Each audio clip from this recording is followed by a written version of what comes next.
மாவட்டம் சோளிங்கரில் 108 திவ்ய தேசங்களில் ஒன்றான யோகலட்சுமி நரசிம்மர் பெருமாள் கோவிலில் சித்திரை பிரம்மோற்சவ தேர் திருவிழா நடைபெற்று வருகிறது. இதுகுறித்த கூடுதல் விவரங்களை வழங்குவதற்காக எமது செய்தியாளர் ஞானமூர்த்தி இணைப்பில் இருக்கிறார். வணக்கம் ஞானமூர்த்தி, இந்த தேர் திருவிழா தொடர்பான விவரங்களை பதிவு பண்ணலாம். வணக்கம் வினிதா.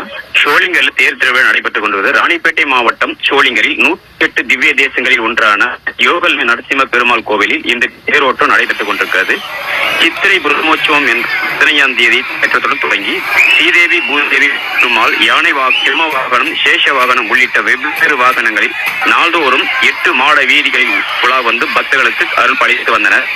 இன்று சித்திரை தேரோட்டம் நடைபெறுகிறது. இந்த தேரோட்டத்தை சோளிங்கர் சட்டமன்ற உறுப்பினர் AM முனிரச்சல் மற்றும் கோவில் நிர்வாக ஆணையர் ஜெயா ஆகியோர்கள் வடம் பிடித்து தேரை துவக்கி வைத்தார். இதில் லட்சக்கணக்கான பக்தர்கள் கலந்து கொண்டு தேரை வடம் பிடித்து இழுத்துச் செல்கின்றனர்.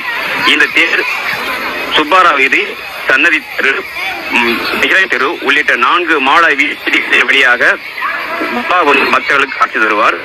இந்த பக்தர்களுக்கு முதல் வழியில் நீர்மோர், பானகம் உள்ளிட்ட இலவசமாக வழங்கி பக்தர்களுக்கு திறனை ஊட்டுவார்கள். தேர் மீது உப்பு, மிளகு போன்றவை நேர்த்திகரனாக எரித்து தன் நேர்த்திகரனை செலுத்துவார்கள். விரிவான விவரங்களுக்கு நன்றி ஞானமூர்த்தி.